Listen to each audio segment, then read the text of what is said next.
Rock on, rock on. Well, we are live for anybody who's watching remote, which I think is a decent chunk of the class tonight. So welcome back, of course, spring 2022. It's exciting to see you all again. I think we'll have some fun things to talk about tonight. And I think we want to dive pretty much just right into it. So I wonder, Nana, can you confirm everybody's here in audio and everything's good? People give me a wave on Yes, camera? we are all set. Yes, we're great. Okay. Okay. So I think before we get started, a couple like class announcements. And Manon, you might be able to also chime in a little bit on this. I know that we're looking at a whole lot of people who have dropped out of the class, and tomorrow, I believe, is the very last time that you can actually drop out of class at all. So if this is not working for you for whatever reason, for instance, if you have not found a team by tomorrow, this class might not be for you.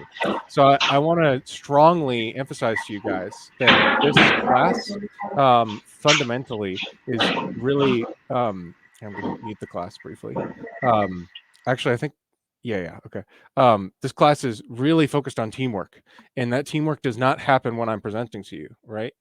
So a lot of the work that's going to be important and critical to your success actually doesn't happen in the classroom here.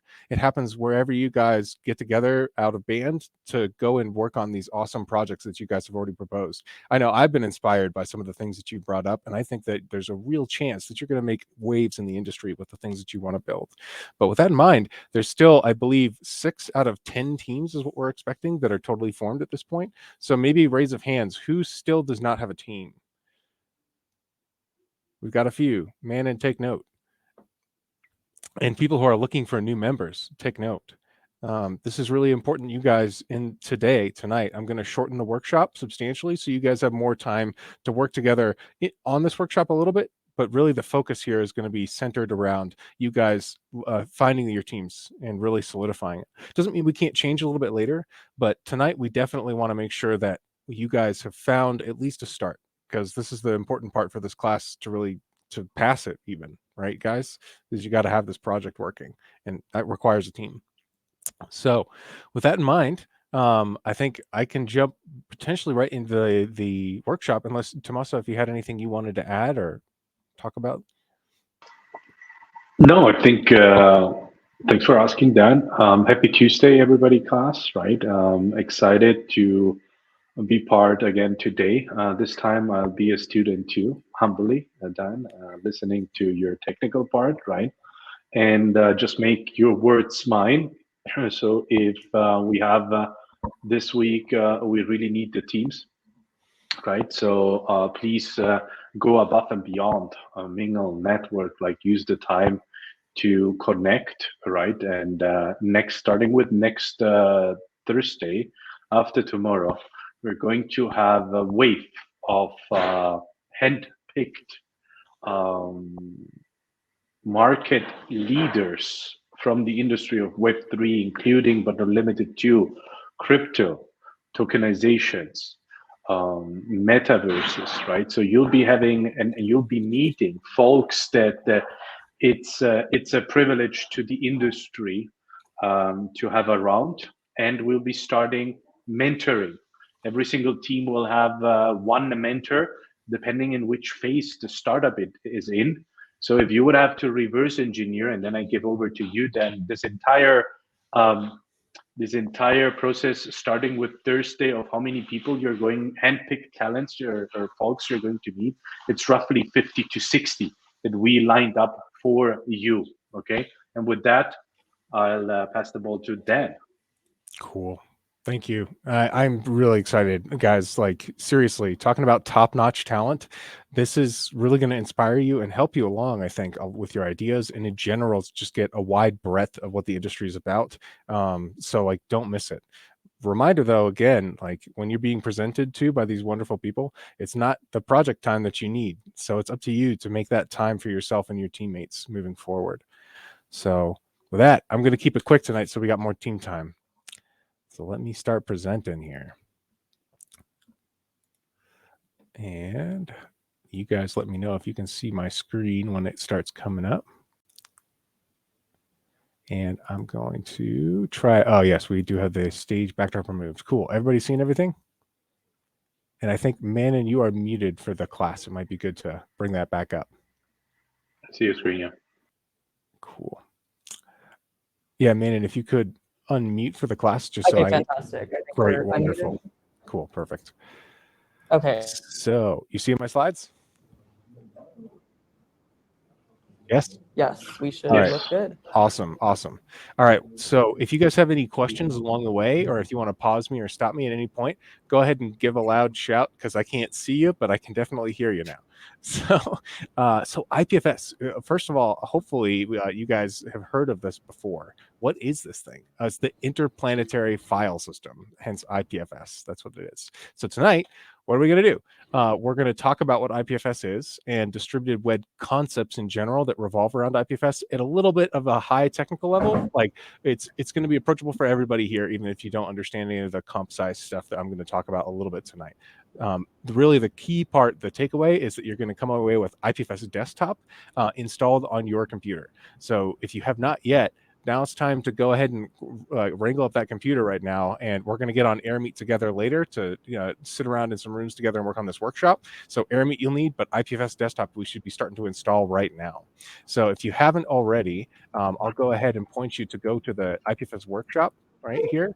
This is on our class website, and maybe you can pass a link around or let people know where this is at. I posted on our Slack as well.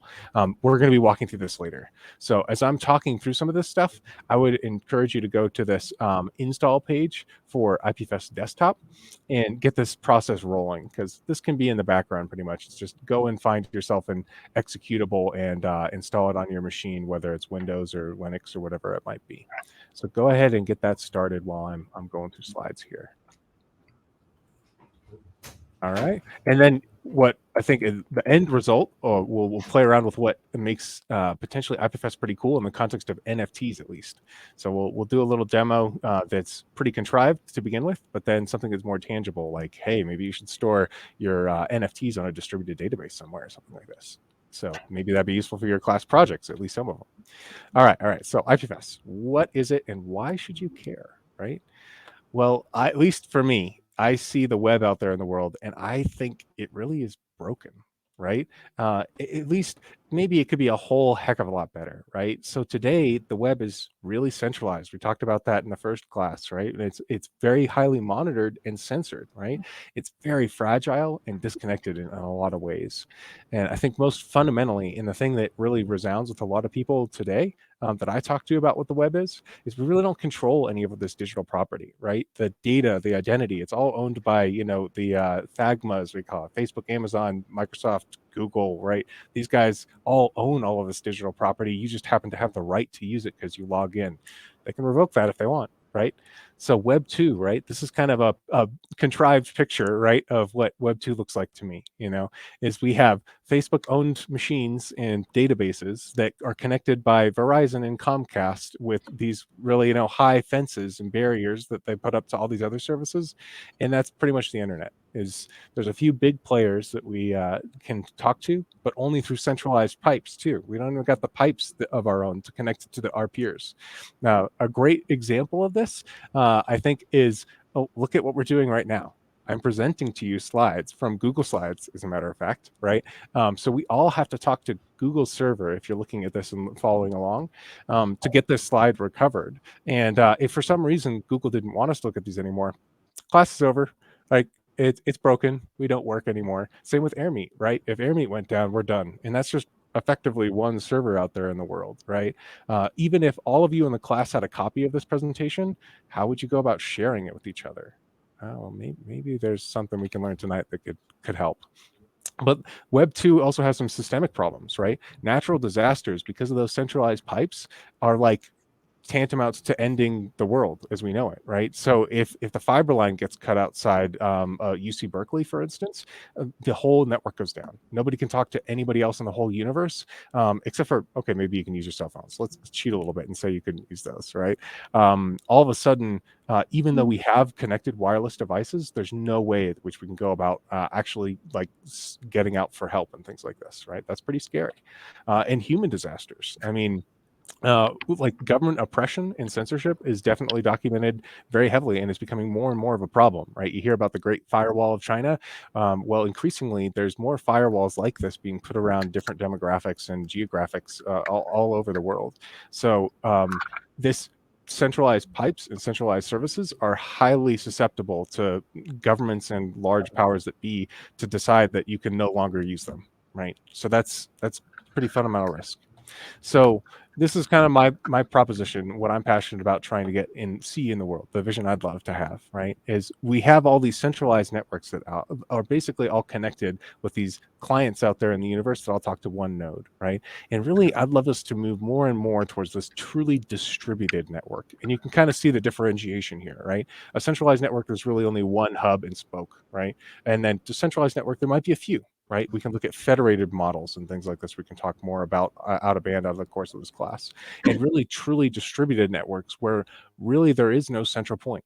Everybody is a peer on this network and anyone can talk to anybody else. That's what really a distributed network is, and happens to be what IPFS is.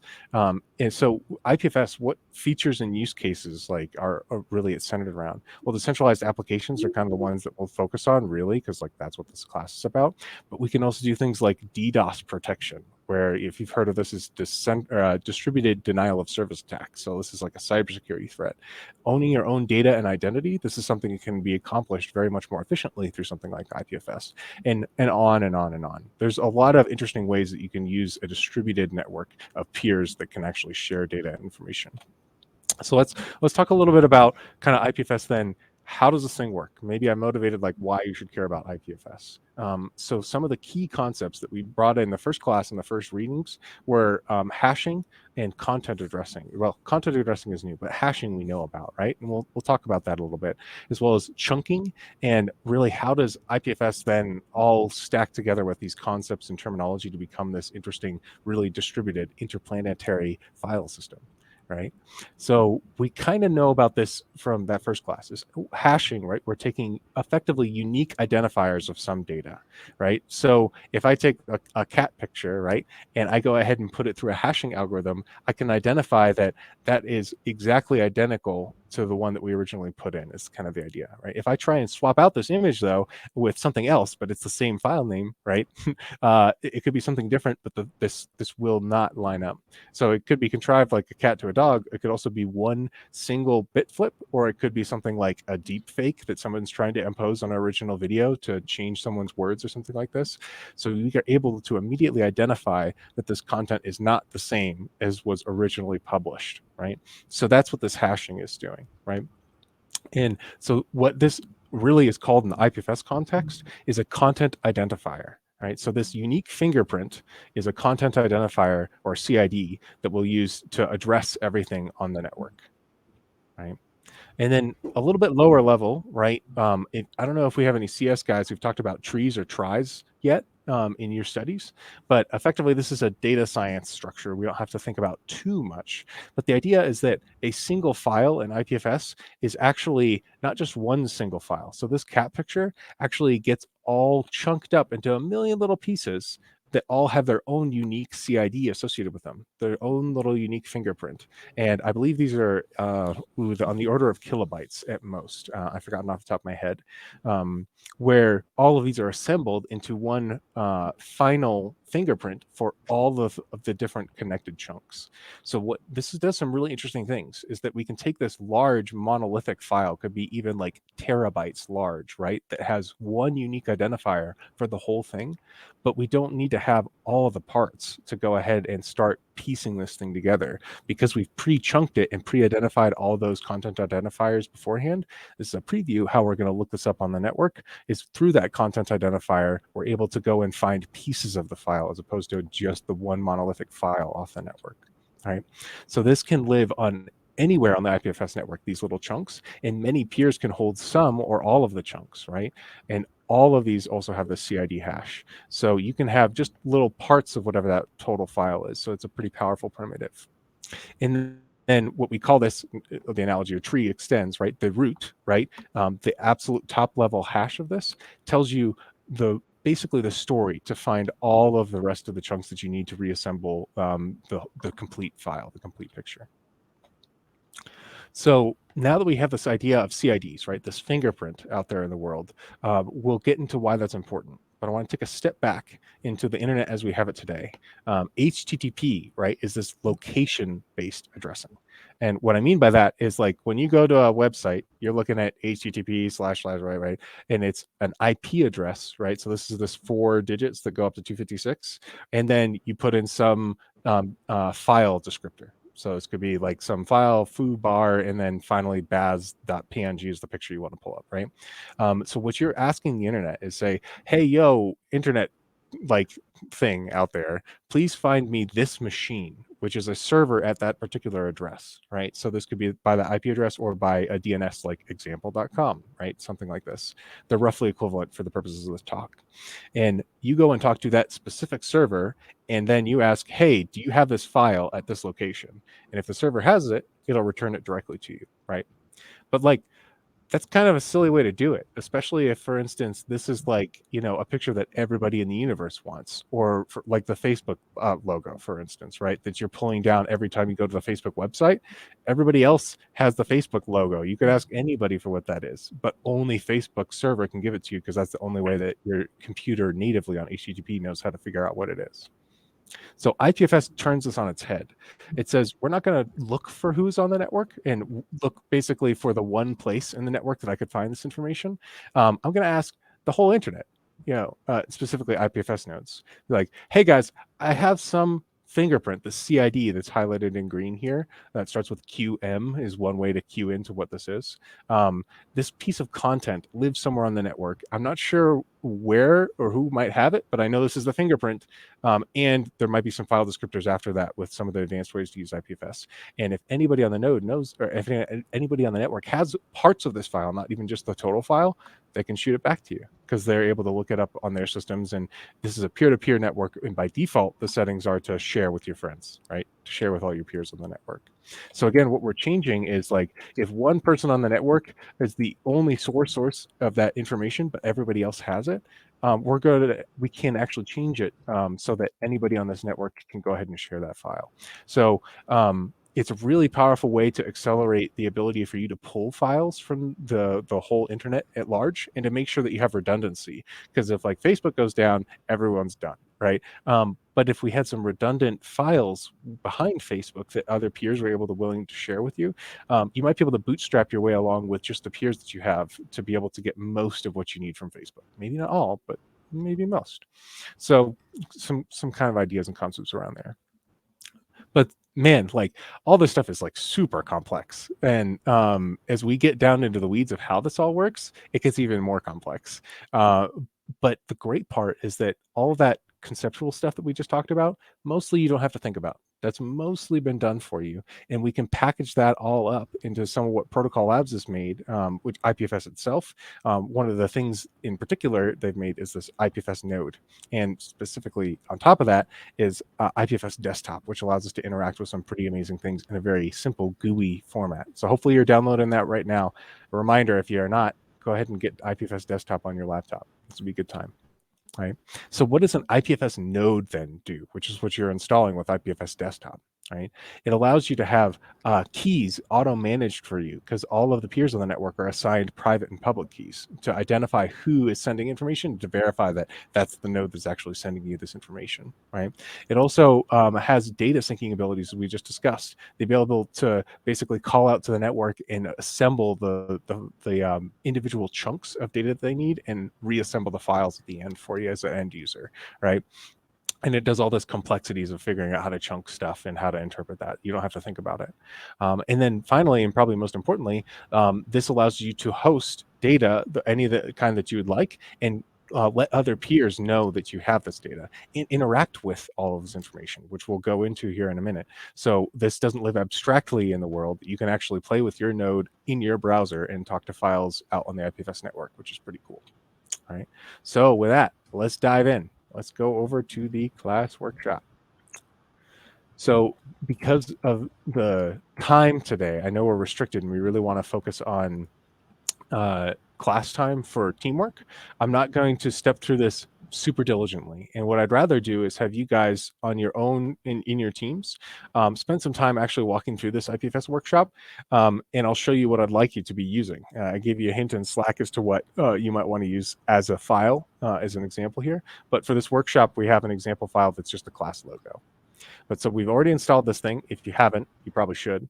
And then optional, but let's save it for after class, you might want to sign up for a pinning service. What a pinning service does for you is basically a different IPFS node out somewhere in the cloud that's willing to host files for you. The one that I suggest that you guys try first is pinata.cloud. This is a free to use up to 1 gigabyte, I believe.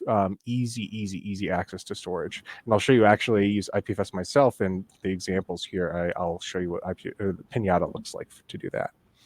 So first thing we want to do is import and save a file. And I'm not actually going to walk through this because I want you guys to do this, to serve a file on your local IPFS node. So once you've installed IPFS Desktop, right, you're going to go ahead and download this course logo. So you click on this thing and you're going to go ahead and get the course logo, or you can, right click and save as or whatever here, right? Once you guys have this, you're going to open up IPFS Desktop. Let me get that open myself, right? And we're going to go ahead and add this file to your node, all right? So it looks like it's spun up.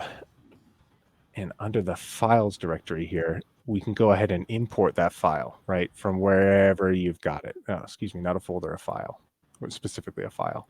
And we can go ahead and move on there. But I'll let you guys walk through this yourselves. I don't want to bemoan. This is hopefully pretty easy to walk through and pretty intuitive. I tried to make it so that you could do it yourself without me guiding you along. I think it'll be pretty easy for you to grasp. Hopefully so. If not, I'll be sitting in the lounge on AirMeet, and you guys can jump in on AirMeet with me, and we can walk through it. So then once you have this all up and running, though, specifically, you can go ahead and look at some of the IPFS content on your local node, right? So once it's up and running, these local host links, at least at the default port, will be open. So like if I go ahead and check this out, yeah, check that out. So I've got now sitting at some crazy weird identifier on IPFS on my local host. So this is running off of the IPFS file system. In fact, it's being served off of, what do you know, right here. This is the file that's specifically being served. So I think at this point, I want you guys to go ahead and just try this out. So the rest of this is not something I want to walk through to give you time as a team together. But all some interesting examples, maybe after class, if you're really interested in this, you can go ahead and check out some more about it. So why don't we jump into a little bit of team time, and then we'll circle back maybe here in about 30 minutes to let you guys play a little bit, and come back and finish out at least my section and see how you guys are doing on team formation and all this stuff. The last thing I will leave you with is like, okay, so like this is for, the DAP course or whatever logo, but maybe instead what you should go and do is find an NFT that you like to go and do this with. So for instance, I don't know if you guys are coming to ETH Denver. I hope you are. We're selling these things, these Bufficorn NFTs. And it turns out that our team has, at least not yet, converted these to true decentralized storage solutions, right? It's pretty poor on the asset strength in terms of where it's stored, right?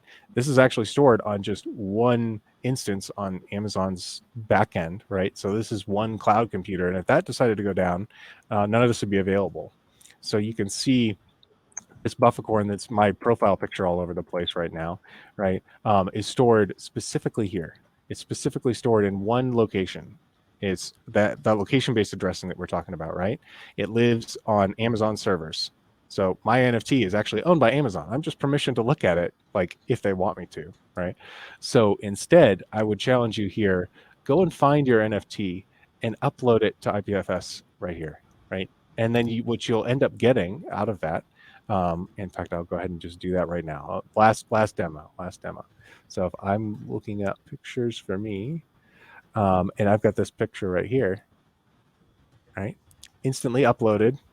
And now what I have here is on IPFS, this unique file that has been uploaded. If you can tell, it might be a little small on your screen, is I've got the CID, right? specifically. So I'm able to copy this CID for this. And that's the network identifier that any other peer could go ahead and find this. So as a matter of fact, I will drop this in our Slack if you're interested. And here, as kind of an exercise, when you have IPFS desktop installed, you can go ahead and try and download this or bring it up on your local IPFS node using this content identifier. And I think you're going to find my little PFP. And if you're so kind, you can even go and do things like pin this thing, right?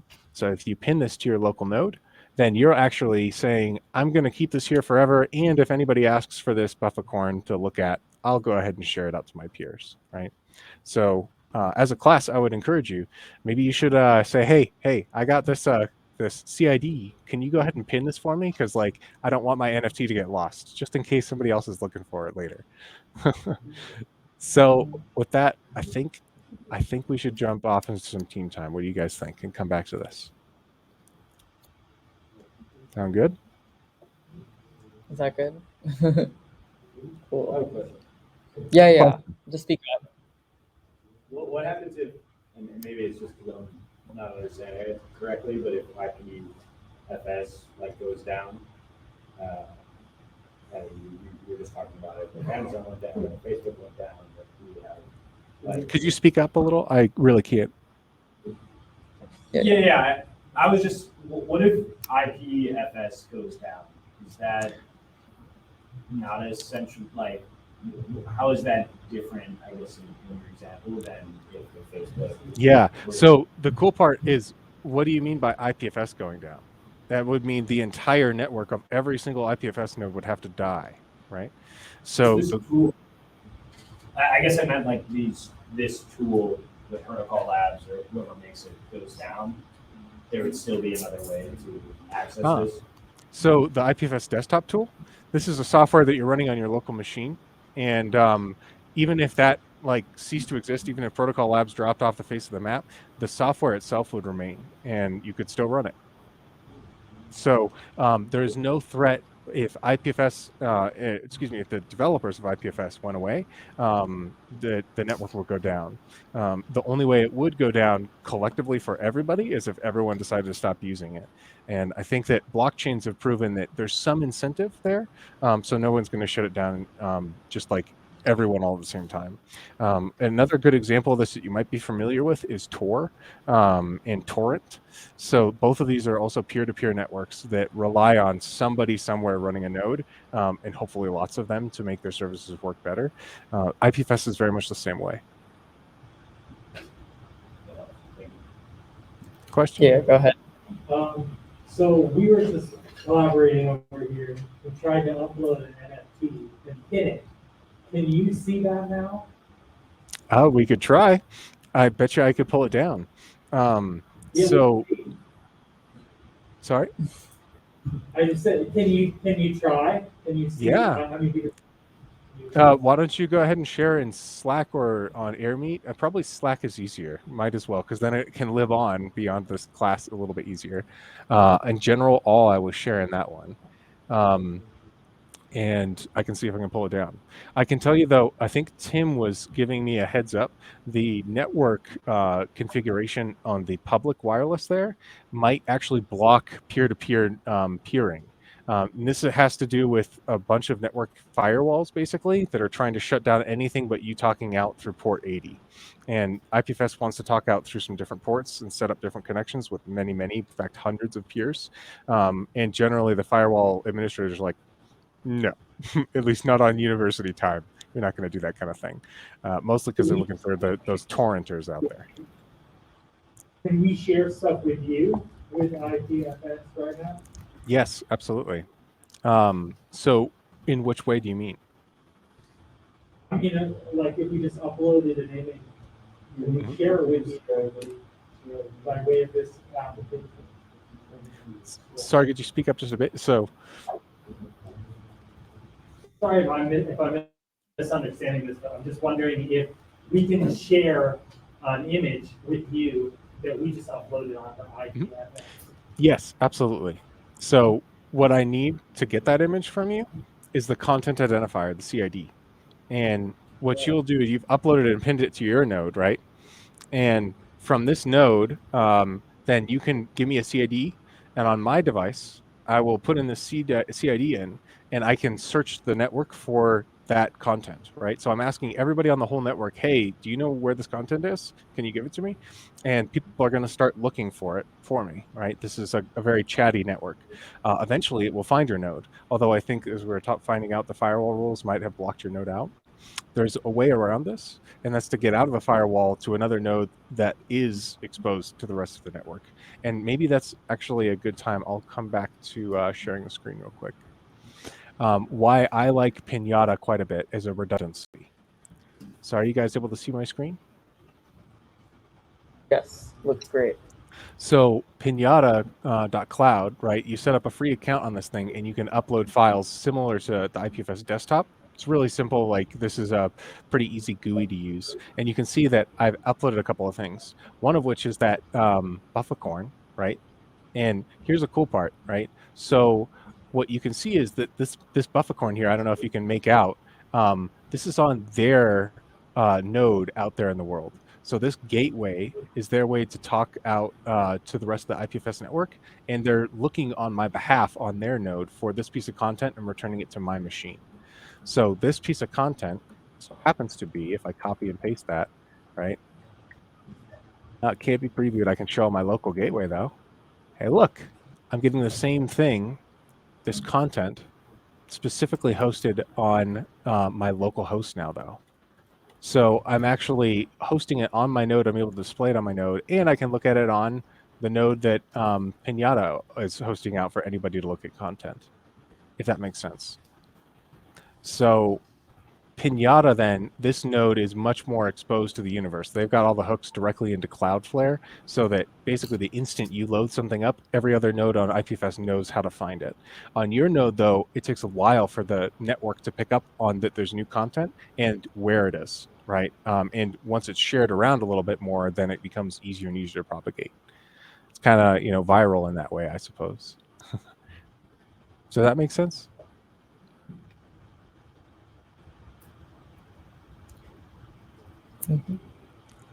So maybe the last thing I'll show you, this you can see I've uploaded the class website, a snapshot of it. So this is kind of a fun way, is on the gateway.pinata.cloud, I'm actually looking at the class website via a CID, right?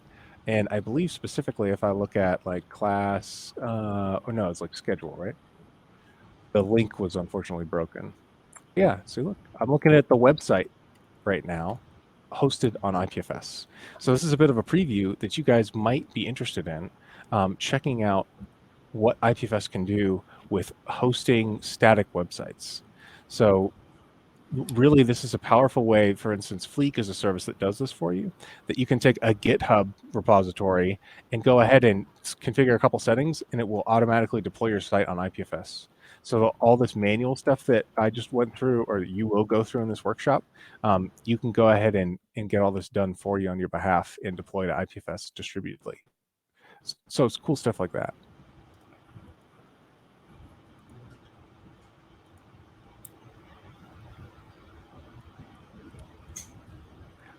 So I can go through more of what IPFS can do and some of the tools and resources like I was alluding to right there. But I'd much rather have you guys jump into some teamwork time to play with IPFS and then come back and let's do some questions on it. Does that sound like a good plan? Cool. So I tell you what, I'm going to pause the session here, and then I'll be in AirMeet looking around in the lounges, and I'll be popping around. So if you have anything you want to do or know more about, I'll find you in the lounge. Yeah, and one more announcement is you guys can also talk to Timothy. He's also going to be in the AirMeet, so just make sure you're looking at who's in each table, and then you can just join that table on AirMeet and then talk with them. Cool. Mm-hmm. Thanks, guys. See you on the lounge. Awesome.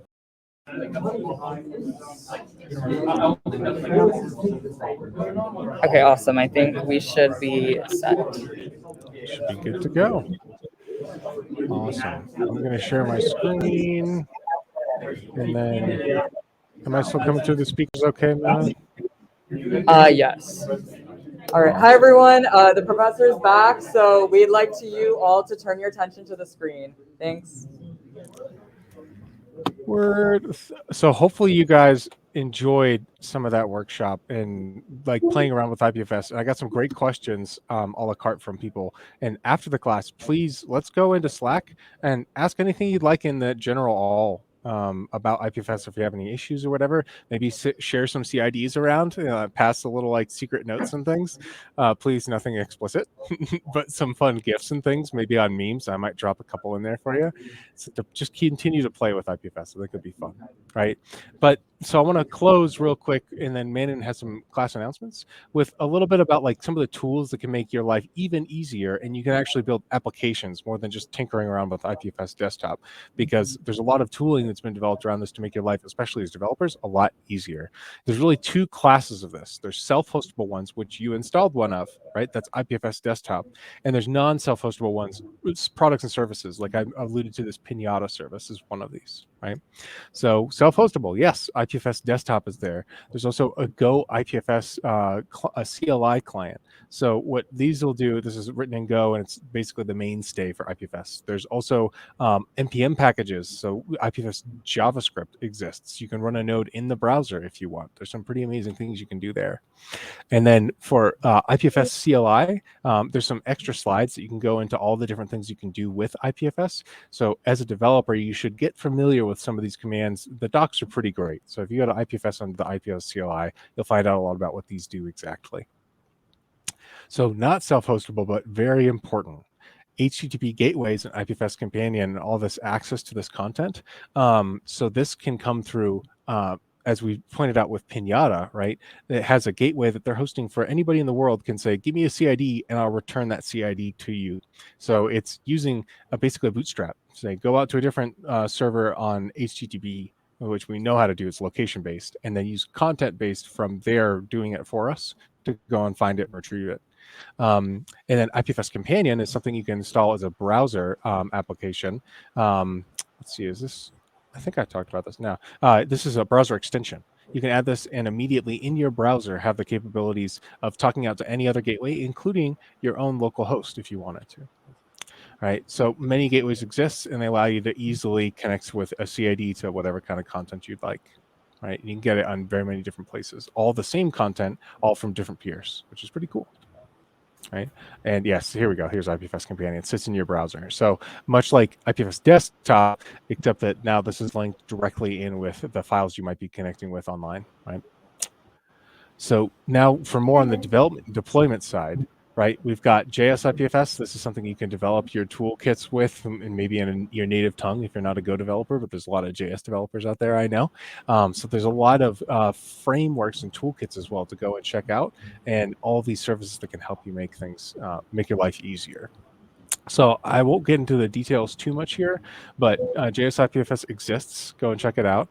And then if IPFS itself is a pretty raw protocol, it's a 100% public network. So if you put something on your node, every other node can find it and pull it down. So if you put something sensitive, like maybe a birth certificate or whatever, everybody else knows about this and they can go and discover it and share it around themselves. And that's the default behavior. So don't put sensitive things on here. It's a public network, much like blockchains. That said, there's tooling to help make this private and more secure and permission, at least encryption schemes, maybe higher levels of having your own firewalls about which nodes you're talking to, and easier ways to use this. So I would encourage you to go look at, here's just a couple examples, like Textile, 3Box, OrbitDB. A couple others come to mind as like PeerGhosts and things like this that are developing, as well as Temporal. All these guys are developing interesting toolkits to use IPFS in a much more approachable way for end-using applications that might have permissions and encryption and stuff like this.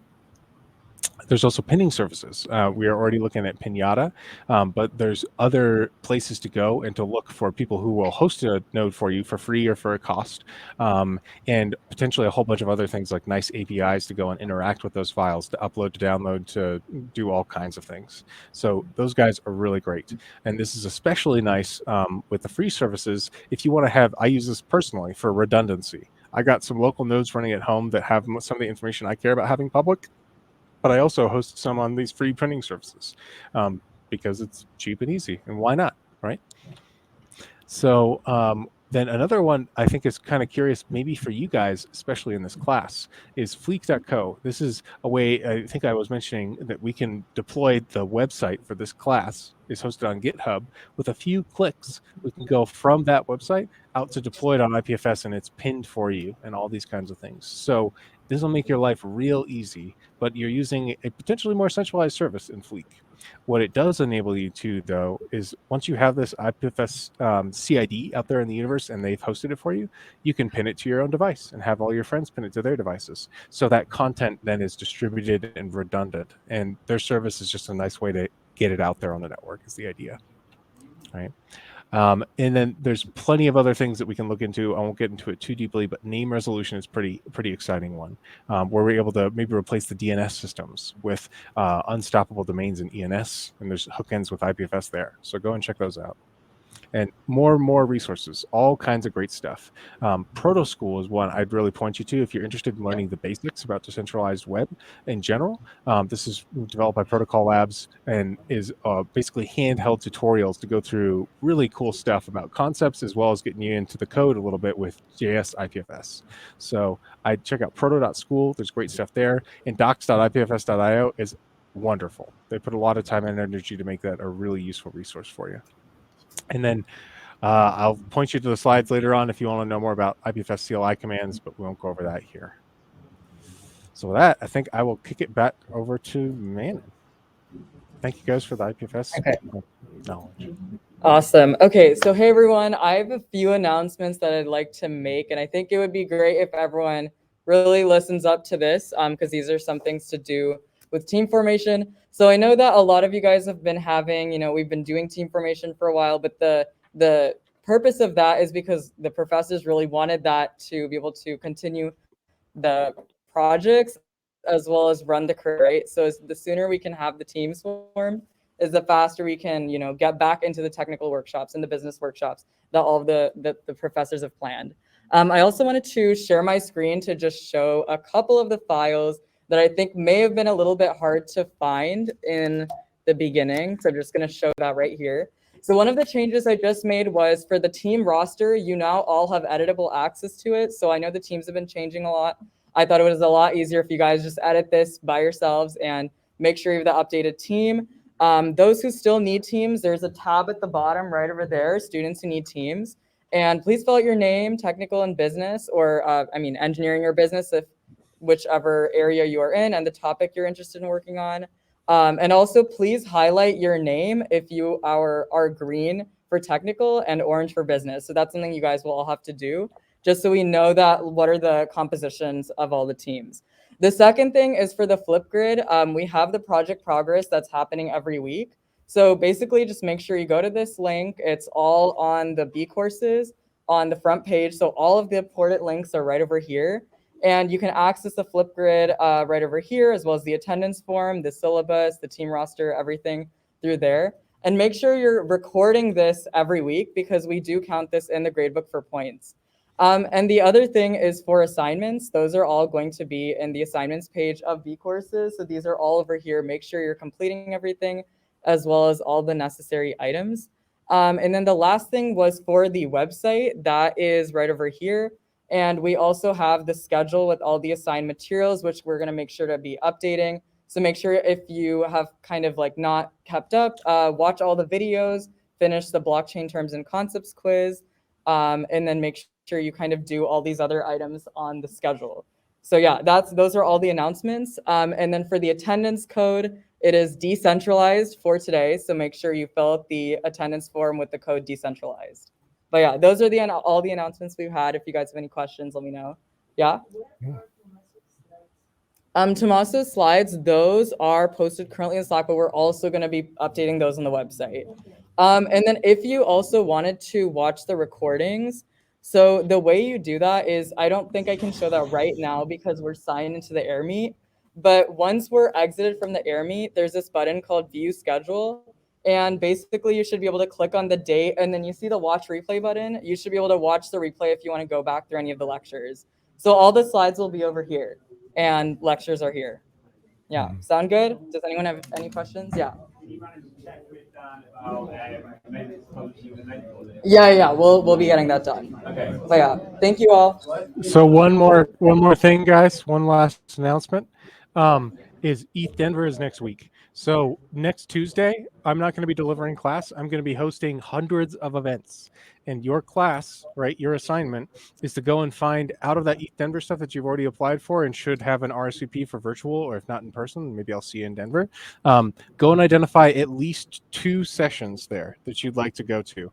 And what we're going to have as an assignment post ETH Denver, right, a week later, is a little reflection, just on Flipgrid in particular. We'll have you tell us what your experience at ETH Denver was, what the talks were that you went to, at least the 2, but I hope you go to more. There's literally 500 more that you can choose from. And tell us like what you got out of it. What was the cool things? So no class next Tuesday formally. Informally, you have all week to explore ETH Denver. So please enjoy it. And then I believe this Thursday we still got class. It's going to be happening in Social Sciences 60, I believe. Is that right, man? Yeah, that's correct. Yep. Okay. And then we're going to have a guest lecturer that Thursday, and also I believe next Thursday. So be sure to tune in for that. It's going to be good. Mm-hmm. Yeah, and then one more thing is that aside from using this classroom, we're also going to be using the SCET space. So just make sure that you check the Slack for which room we're using, because we really wanted to have access to the SCET space that we went for the burrito party, so that, you know, it's a better space to collaborate. You have the breakout room, so it's less noisy and there's more room. So we're going to be kind of switching between the classrooms, but depending on if that is booked. But just make sure you're checking the Slack for which room we're using. Yeah. Thank you, guys.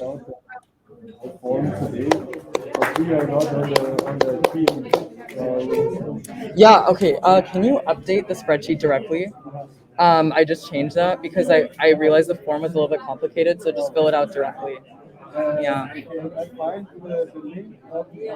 It's all in the Slack, it's on the B courses, it's on the website, it's everywhere. Yeah. Thank you. All right, guys. I'm going to end the session now, but I think we'll go backstage. So I'll be around for a little while. Yeah, we'll go backstage. Bye, everyone. Thank you.